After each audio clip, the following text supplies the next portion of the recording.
Ongoing OSHA investigation into the working conditions in Amazon's warehouses has dinged the online retail giant with nearly $90,000 in fines over the last 2 months. Yahoo Finance's Ali Garfinkel joining us now with more on this story. Ali, $90,000, not that much when it's coming from Amazon. No, Shauna, it's funny. I'm not used to talking about numbers as small as $90,000 on this show. So it was one of those things that I wanted to go back to the basics and figure out why. So first things first, the labor story at Amazon is clearly continuing to grow. And what we're seeing is that this week, OSHA fined Amazon another $60,000 on top of the more than $20,000 that it fined Amazon back in December. Now, why? The answer is that these violations in particular are tied to ergonomic hazards, which means strains, back problems, that sort of thing. Now, to the numbers.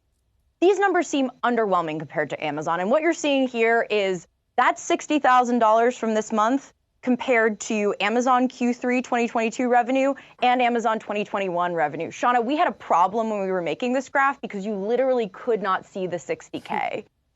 The reasons why, right? And actually, as it turns out, that has nothing to do with Amazon. This is actually about how OSHA fines are structured because they can only legally be so high per federal law. Also, the way it works is that they're by violation, they're not by day, and they're not by severity. I had one expert actually say to me, Shauna, that it's less expensive to kill somebody than have a bunch of record-keeping violations. So in short, Amazon will probably keep getting fined is what I'm hearing, but also don't expect any jaw-dropping numbers coming out of OSHA here. So then would you expect Amazon to do anything to change their behavior then? That's a great question, Dave. One could argue it's the $90,000 question. And I think it's complicated. I think it's important to remember the significance of these investigations on a federal level. This ongoing investigation, Dave, is a collaboration between OSHA and the Justice Department. One expert told me that is incredibly unusual and represents a clear collaboration and a clear level of importance.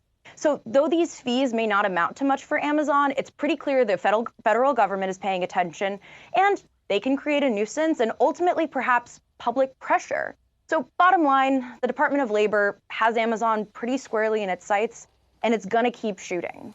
All right, Will it hit? We'll see. All right, Ali Garfinkel, thanks so much for the latest on that.